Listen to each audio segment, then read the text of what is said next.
Hello, everyone. This is a really brief crash course in positive psychology, so I'm calling it Positive Psychology 101, just to give you the basics of the field and to give you a little background into the science and the field in which de-stress for success was built upon. So let's dive right in. So positive psychology, textbook definition, is the scientific study of strengths or qualities that allow individuals and communities to thrive, to increase their well-being as much as they can. So it's predicated on this belief that people want more meaning and fulfillment in their lives.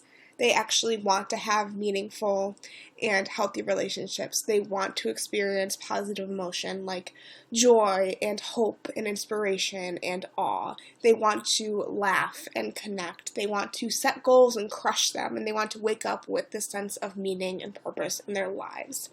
Some questions that positive psychology scientists and researchers might ask are what make people happy, what makes life worth living, things of that nature. So traditional psychology is based in the disease model. You have this number line here. So traditional psychology, based off of its history, has focused on this left half of the number line, bringing people who are mentally ill, maybe hanging out at a -10, -9, up to baseline, which would be 0. In this case, 0 means languishing. So that person is just surviving, not necessarily mentally ill, but not necessarily well or healthy either. A traditional psychologist or clinical psychologist might take someone or might view someone, a client, who is mentally ill as this problem that needs to be fixed. And so once that mental illness, or let's say someone is depressed. So let's say that they're seeing a traditional psychologist, and once that depression is gone, the psychologist's job is done. They might say, okay, my problem is taken care of. You're no longer depressed. That means you're okay. You no longer need my services.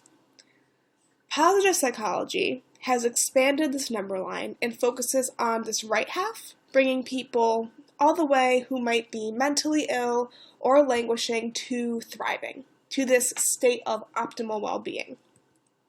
So in this way, positive psych in this health model or this wellness model has expanded the number line, and again, taking people from no matter what their current mental health status is, always looking for ways to improve that person's mental health and well-being.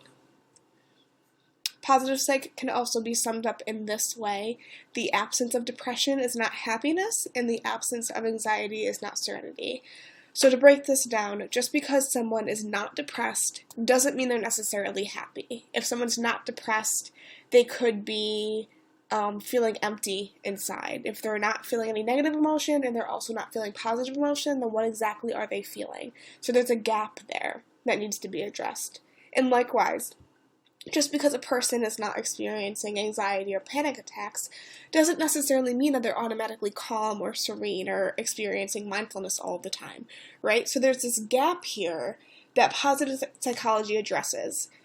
Positive psychology doesn't necessarily focus on those who are mentally ill, but focuses on those average Joes who may just be on autopilot in their day-to-day, not really getting the most out of life, but not necessarily in the depths of mental illness either. The theoretical model is just a fancy word for guide, that positive psychology is based off of is called PERMA.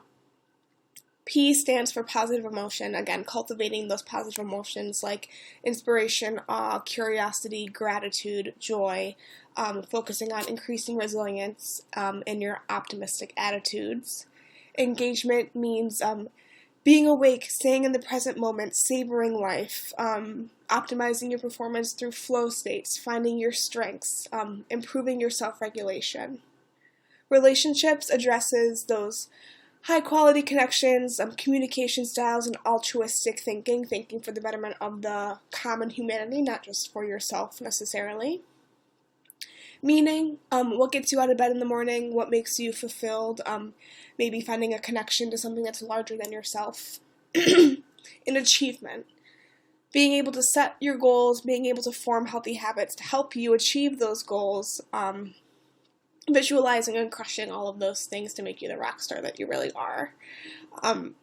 So you notice here that there's a V. V stands for vitality. This addresses the mind-body connection. One of Martin Seligman, he's a father of positive psychology, one of his students noticed that the PERMA model only addresses what's going up from the neck above, only what's happening in the mind.